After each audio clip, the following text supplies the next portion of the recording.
Yeah. So my name's Jackie Riddell, and I am the owner of Sixpence Bridal Studio.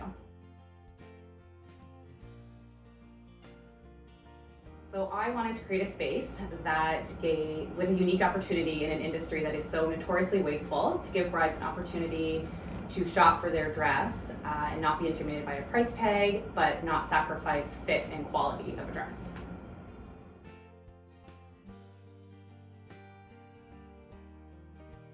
I started purchasing dresses from bridal stores that were closing down, and I had a spare room in my apartment, and I just had a rolling rack of dresses. Was how I really got most of them into start, and then I did a bit more advertising in my first year of business, whereas now I think we've got the name out, so it's a little bit better, and it's all word of mouth. But yeah, I started with a rolling rack in my spare bedroom and just started collecting dresses, like even off like Kijiji, or there used to be a lot of like bridal shows that they would have.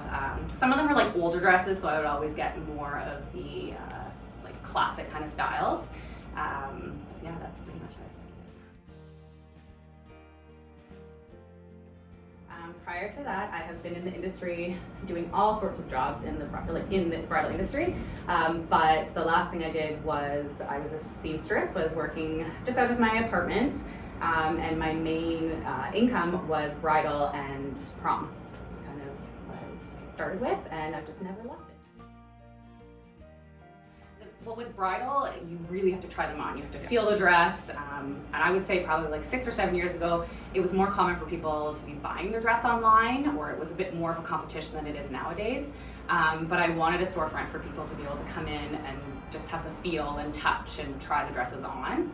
Because it doesn't really make sense to buy a dress online, especially when you are spending that much money. Like, you want to actually like see the dress.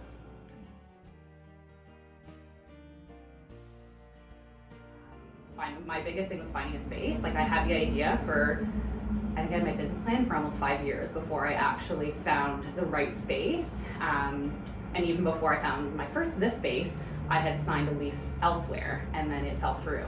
So obviously that wasn't the right space. So I would say that was my biggest hurdle, and then actually getting into this space was then being able to open a retail space in this location.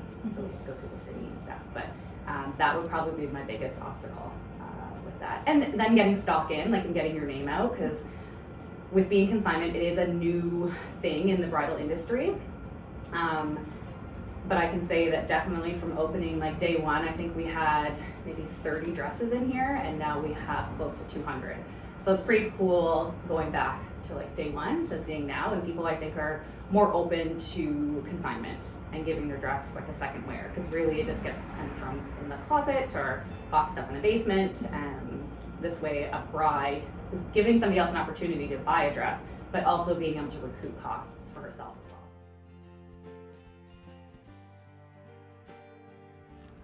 So I wanted something related to my family and my background, and I didn't want to use my last name. So my background is Scottish. So in Scotland, it is a tradition to put a 6-pence coin in the bride's left shoe when she walks down the aisle. And that's where Sixpence came from.